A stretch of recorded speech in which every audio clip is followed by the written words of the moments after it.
देखिए next exercise है linear equations in two variables and inequalities in two variables.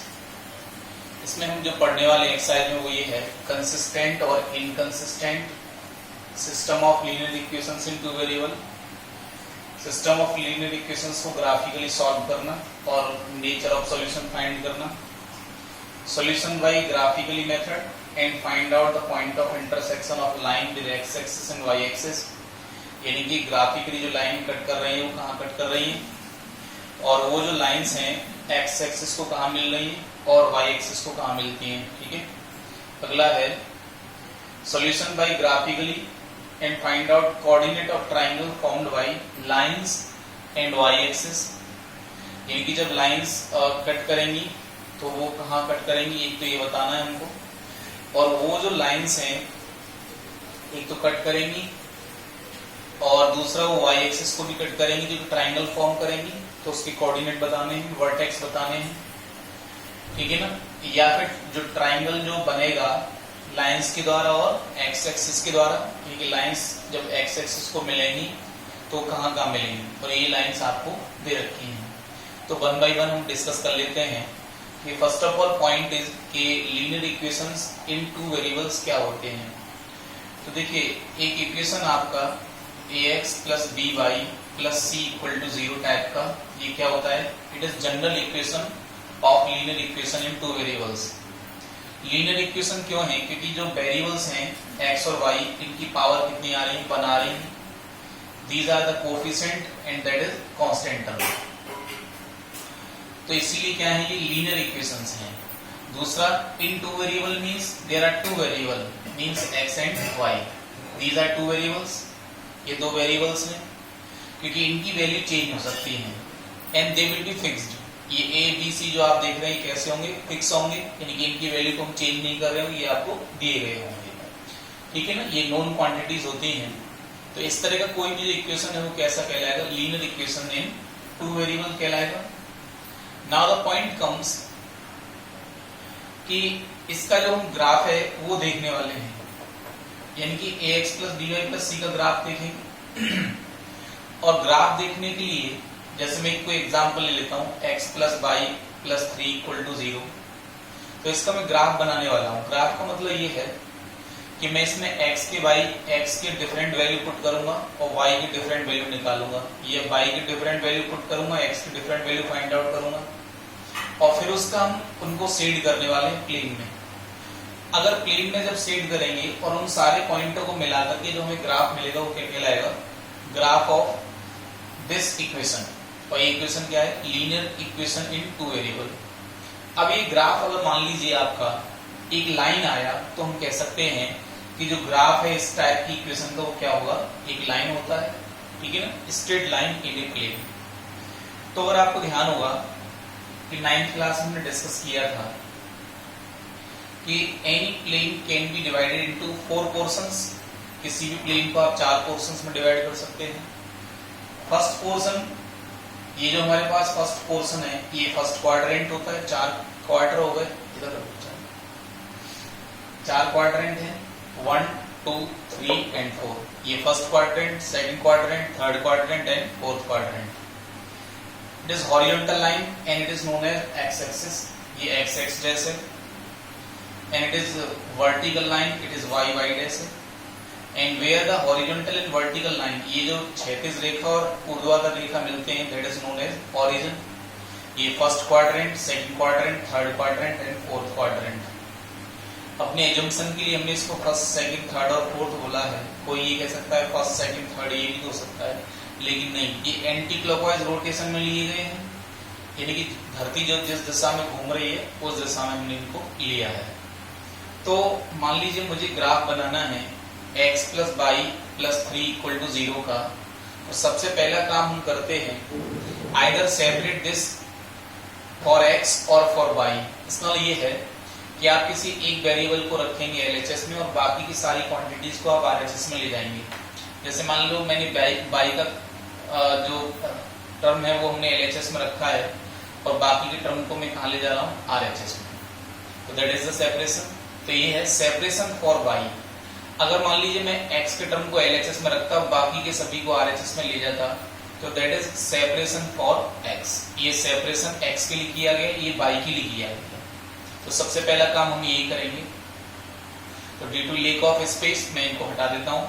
तो मान लीजिए मैंने इनको सेपरेट कर लिया y के लिए।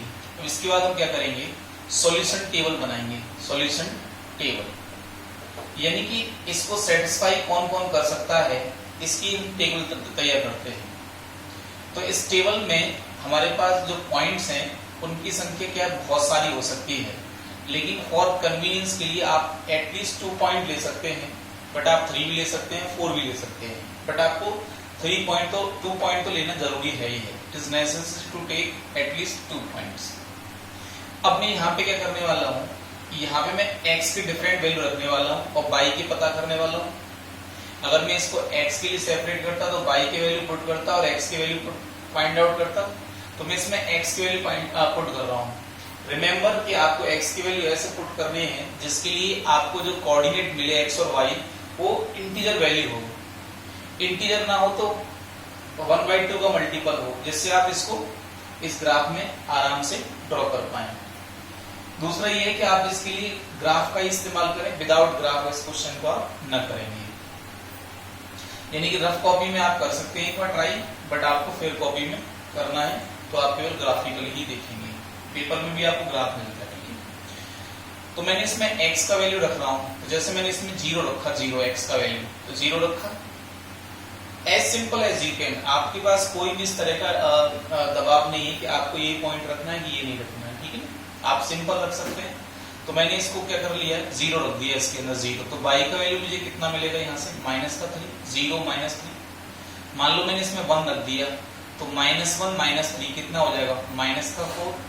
और मान लीजिए आपने इसमें -1 रख दिया, फिर कितना होगा, तो माइनस इंटू -1, तो 1 हो गया। 1 - 3 कितना होगा, -2। तो आपने कितना रखा है, -1 रखा है, तो कितना दे रहा है आपको, -2 दे रहा है, ठीक है ना। तो सॉल्यूशंस आर, जो सॉल्यूशंस हैं वो क्या हो गए, वो हो गए 0 ये क्या आया था, 0 पर कितना आया था, ये -3। ये कितना आया था, 0 पर -3। सॉल्यूशंस क्या हो गए, सॉल्यूशन हमारे x, y टाइप के होंगे, ठीक है ना। वो क्या आ गए हमारे सॉल्यूशंस, वो आ चुके हैं 0, -3, 0, -3। अगला क्या आ गया, 1, -4। और अगला क्या आ गया, -1, -2।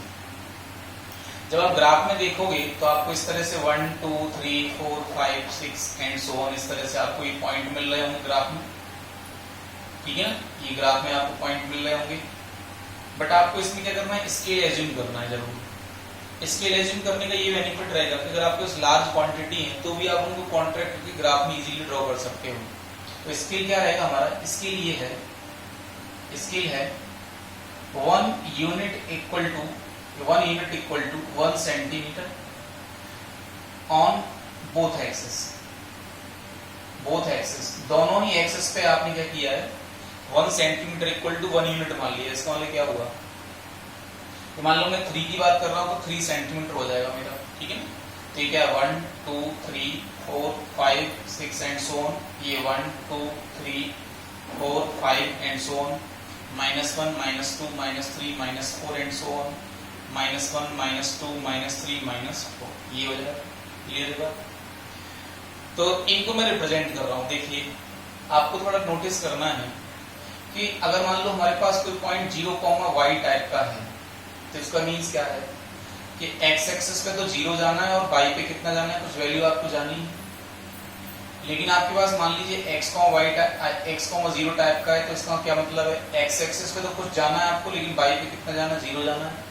यानी ये पॉइंट आपको हमेशा कहाँ मिलता है, y एक्सिस पर, और ये पॉइंट आपको ऑलवेज कहाँ मिलता है, x एक्सिस पर, ठीक है। ये ध्यान रखेंगे आप। पॉजिटिव है तो ऊपर मिलेगा आपको, और नेगेटिव है तो नीचे मिलेगा। इधर पॉजिटिव है तो इस साइड मिलेगा और नेगेटिव है तो इस साइड मिलेगा आपको, ठीक है। तो 0, -3 आपको ऐसे दिख रहा है, तो गारंटी से पॉइंट कहाँ होगा, y एक्सिस पे होगा, तो ये पॉइंट यहाँ रहेगा 0, -3। अगला है 1, -4। तो 1 क्या है, पॉजिटिव, और -4 क्या है, नेगेटिव। तो 1 तो जाना है पॉजिटिव x एक्सिस पे आपको, और -4 किधर जाना है, नेगेटिव साइड y में।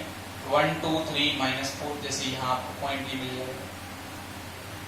अगला है -1 -2, तो x एक्सिस पे माइनस बन जाना है आपको, तो -1 देखो -1 ये रहा, और y पे कितना जाना है -2, तो -2 तो आपको नीचे दिखेगा, तो आपको ऐसे ग्राफ में इजीली दिख जाएगा ये, ठीक है, ये दिख जाएगा। अब आपको क्या करना है, इन पॉइंटों को स्केल से ज्वाइन करा देना है, और लाइन को आप क्या, ऐसा नहीं कि कुछ बच्चे क्या इसको ऐसे छोड़ देते हैं, कुछ बच्चे इसको ऐसे छोड़ देते हैं, ठीक है ना, तो ऐसा नहीं करना है, आपको लाइन को आगे बढ़ ड्रॉ कर देना है, ठीक है, because the line extend to infinity, जो लाइन होती है वो दोनों साइड में इंफिनिट तक जा रही है, वो रुक नहीं रही है लाइन, ठीक है ना, तो ये हमारे पास लाइन है, तो ये लाइन क्या है, x + y + 3 = कितना 0, ठीक है ना, तो इस तरह से आप लाइन को ड्रॉ कर सकते हैं।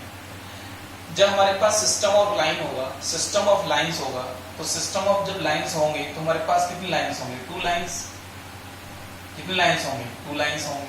तो जब हम 2 लाइंस के बारे में बात कर रहे होंगे, तो जैसे मैंने एक लाइन के लिए सॉल्यूशन टेबल बनाया है, वैसे आप दूसरी लाइन के लिए भी एक सॉल्यूशन टेबल बना सकते हैं, ठीक है ना, जो right hand side blank page होता है ग्राफ में, उस पर आप सॉल्यूशन टेबल बना लेंगे और एलएचएस में आप उसका ग्राफ ड्रॉ कर देंगे।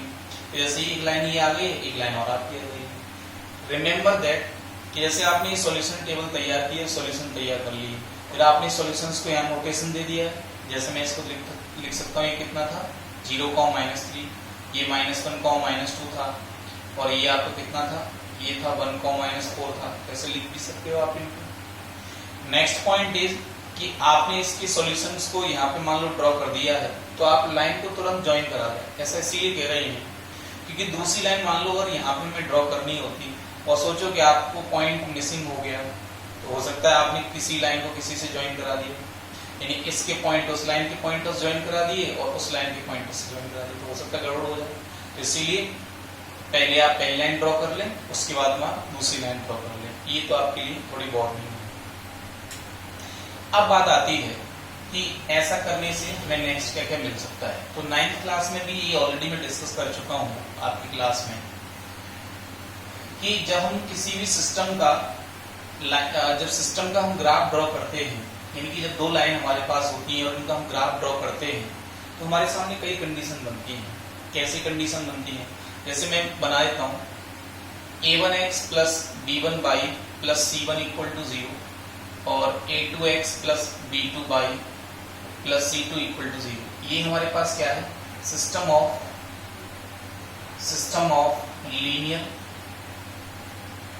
लीनियर इक्वेशंस इन 2 वेरिएबल्स, ठीक है। ये हमारे पास क्या है, ये हमारे पास क्या है, linear system of linear equations in 2 variable. 2 variables में लीनियर इक्वेशन का एक सिस्टम कहलाता है, 2 लाइनों से, एक लाइन से नहीं होगा ना।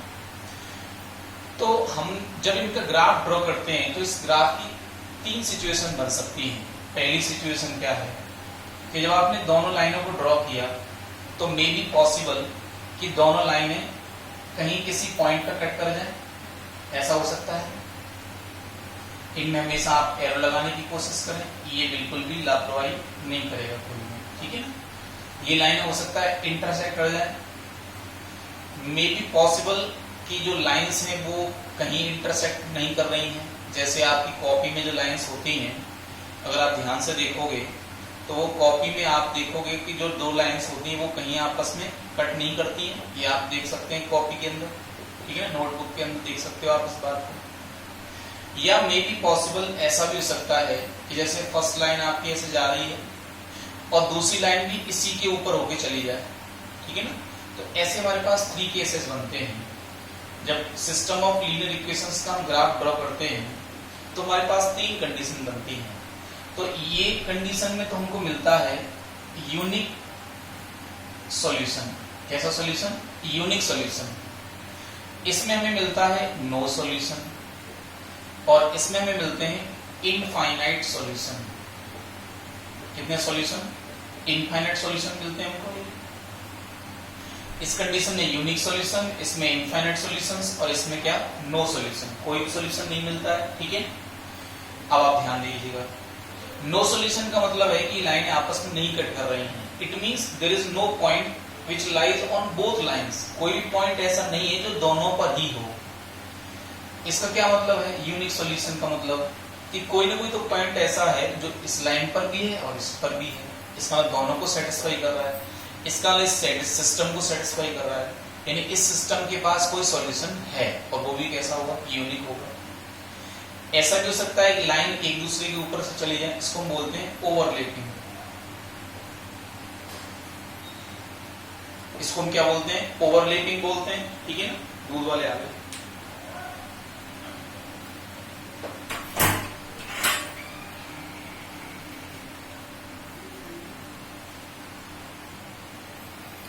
ठीक है ना, तो हम कह रहे थे कि अगर लाइनें ओवरलैप कर रही हैं कि एक दूसरे के ऊपर से जा रही हैं, तो there will be so many point, बहुत सारे पॉइंट होंगे जो इस पर भी होंगे, दूसरी लाइन पर भी होंगे, because we are not able to see both the line together, क्योंकि ये ओवरलैप कर रही है लाइंस।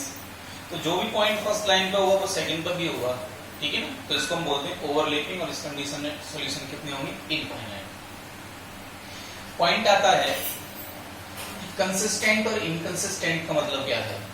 तो देखो, जब लाइनें हमारे पास इंटरसेक्ट नहीं कर रही हैं तो इसको हम बोलते हैं इनकंसिस्टेंट। क्या बोलते हैं इसको, इनकंसिस्टेंट। आप सेपरेटली नोट बना सकते हैं अलग अलग इसका। और जब लाइंस इंटरसेक्ट कर रही हैं आइदर एट वन पॉइंट और इंटरसेक्टिंग एट इनफाइनाइट पॉइंट, तो इसको हम बोलते हैं consistent.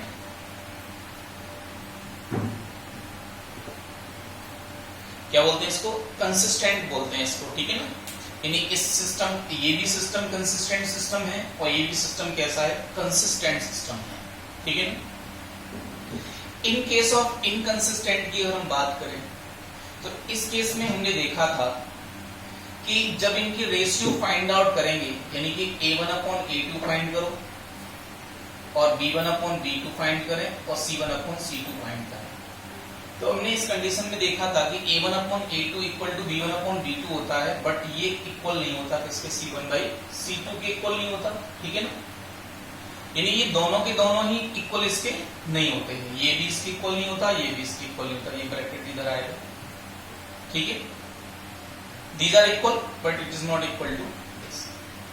In case of unique solution आपको दिखता है कि A1/A2 is not equal to B1/B2 है इटसेल्फ, मतलब ये जो सिस्टम है ये खुद ही एक दूसरे के इक्वल नहीं होगा।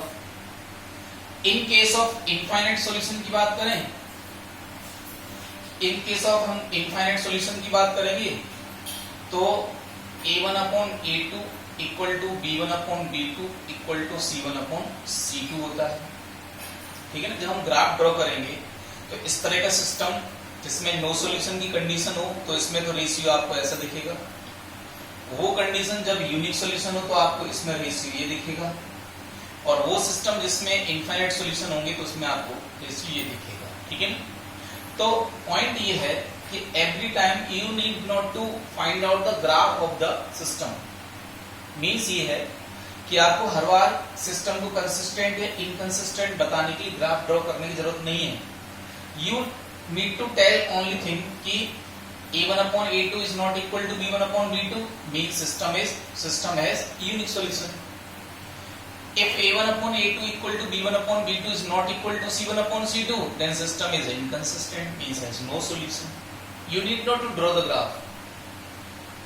If A1/A2 equal to B1/B2 equal to C1/C2, then system has infinite solution, means it is consistent system, ठीक है।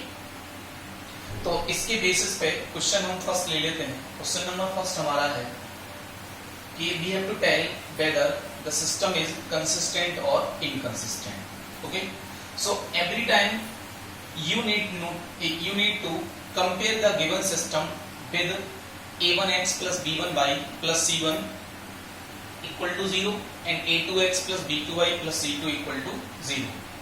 तो जैसे क्वेश्चन नंबर 1 की मैं क्या करने वाला हूँ, लैंग्वेज क्या लिखनी है आपको, कंपेयरिंग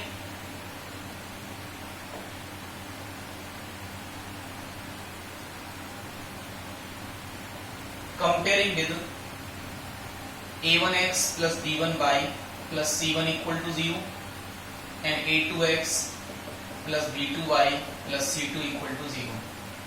तो फर्स्ट लाइन आपकी क्या है, 2x minus 3y minus 8 equal to 0 and 4x minus 6y minus 9 equal to 0। किसी को कंफ्यूजन की जरूरत नहीं है। समटाइम्स बुक्स में आपको ये भी दिख सकता है कि a1x plus b1y equal to c1, a2x plus b2y equal to c2। Difference क्या है? अगर मान लीजिए यहाँ पे c1 का वैल्यू मुझे कितना मिलेगा, -8, तो वहां के अकॉर्डिंग c1 कितना होगा, 8 होगा। यहाँ से c2 कितना होगा, -9, और वहां के अकॉर्डिंग कितना होगा, 9 होगा। बट जब आप रेशियो निकालोगे इस केस में तो -9 8/9, और वहां के केस में कितना आएगा, 8/9, तो आपको रेशियो तो सेम दिखेगा। ठीक है, ये बात क्लियर है। तो यहां से जैसे आप कंपेयर कराओगे तो a1 का वैल्यू कितना आ गया आपका, a1 is 2, b1 कितना है -3, और c1 कितना है -8। a2 is what 4, b2 कितना है -6, और c2 कितना है -9। एक दूसरे के ऊपर नीचे लिखेंगे तो आपको रेशियो निकालने में ज्यादा दिक्कत नहीं होगी। तो a1/a2 कितना हुआ, 2/4 इक्वल टू 1/2। b1/b2 कितना हुआ, -3/6 equal to 1/2। And what is c1/c2, c1/c2 -8/9 equal to 8/9। तो आप क्या देख रहे हो बताइए कि here a1/a2 equal to b1/b2, but both are not equal to c1/c2। ये दोनों ही एक दूसरे के इक्वल नहीं है। तो मैं कह सकता हूं यहां से, ये कौन सी कंडीशन थी बताइए, पैरेलल की कंडीशन। इस कंडीशन में अगर आप ग्राफ बनाओगे तो गारंटी से आपका ग्राफ कैसा आएगा, पैरेलल लाइन, दोनों लाइनें पैरेलल होंगी। तो सिस्टम कैसा हो गया आपका, इनकंसिस्टेंट हो गया। It means system is inconsistent.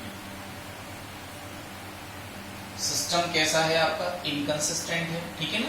अच्छा मैं पूछता बताओ सॉल्यूशन कैसा होगा, तो सॉल्यूशन कैसा होगा, नो सॉल्यूशन। इस कंडीशन में आपको कोई भी सॉल्यूशन नहीं मिलेगा। ये बात क्लियर हो गई। चलिए मैं आपको एक पार्ट इसमें से और बता देता हूं। तो जैसे मैं इसमें कौन सा पार्ट ले लेता हूं, फोर्थ पार्ट ले लेता हूं। ठीक है, तो फ्रॉम फोर्थ पार्ट आप देखोगे तो ये है 4/3 x 2/-8 equal to 0, and it is 2x plus 3y -12 equal to 0। तो कंपेयरिंग विद दिस, तो a1 इक्वल टू कितना हो गया, 4/3, b1 equal to 2, and c1 equal to -8, a2 equal to 2, b2 equal to 3, and c2 equal to what, -12। ठीक है, now find out the ratio. तो a1/a2 equal to 4/3/2, ये इससे multi 1 2 3 third number पे, तो थर्ड और सेकंड का multiply हो जाएगा। तो हियर इज 4/6, और इसको मैं लिख सकता हूँ 2/3। b1/b2 2/3 आएगा, और c1/c2 कितना आएगा बताइए, -8/-12, 4 से कैंसिल करोगे तो ये कितना आ गया, 2/3 आ गया। तो आप क्या देख रहे हो, देखो a1/a2 equal to b1/b2 equal to c1/c2। What it implies? It implies system has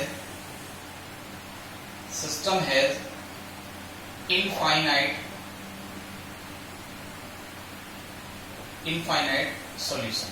system के पास कितने सॉल्यूशन होंगे, इनफाइनाइट। सिस्टम कंसिस्टेंट है कि इनकंसिस्टेंट, तो सिस्टम इज कैसा होगा, सिस्टम इज कंसिस्टेंट। कैसा है, कंसिस्टेंट। यानी कि सिस्टम के पास अगर एक सॉल्यूशन हो, यूनिक सॉल्यूशन हो, या इनफाइनाइट सॉल्यूशन होंगे, तो दोनों ही केस में सिस्टम कैसा होगा, इनकंसिस्टेंट। एक एग्जांपल हमने देखा था किसका, नो सॉल्यूशन का। एक एग्जांपल देखा हमने इनफाइनाइट सॉल्यूशन का। Now let us see one example of, इसका देख लेते हैं यूनिक सॉल्यूशन का। तो ये वाला एग्जांपल ले लेते हैं हम इसमें, नहीं इससे भी आपको यही आंसर आएगा। और देखो ये वाला एग्जांपल से आपको क्या मिलेगा, ये मिलेगा। ठीक है, तो दूसरा चलो मैं अपनी तरफ से देता हूँ। जैसे मान लो हमारे पास है 3x plus y plus 4 equal to 0, and x plus y plus 5 equal to 0। ठीक है, ये कोई सिस्टम है मेरे पास, मान लीजिए। तो here is a1 equal to 3, b1 equal to 1, c1 equal to 4, a2 equal to 1, b2 equal to 1, and c2 equal to कितना, 5। ठीक है। तो यहां से आप a1 अपॉन a2 फाइंड करिए, 3/1, b1 upon b2 means 1/1 and c1 upon c2 means 4/5। तो आप क्लियरली देख सकते हो कि a1 upon a2 is not equal to b1 upon b2। If a1 upon a2 is not equal to b1 upon b2, तो system has unique solution. कैसा होगा?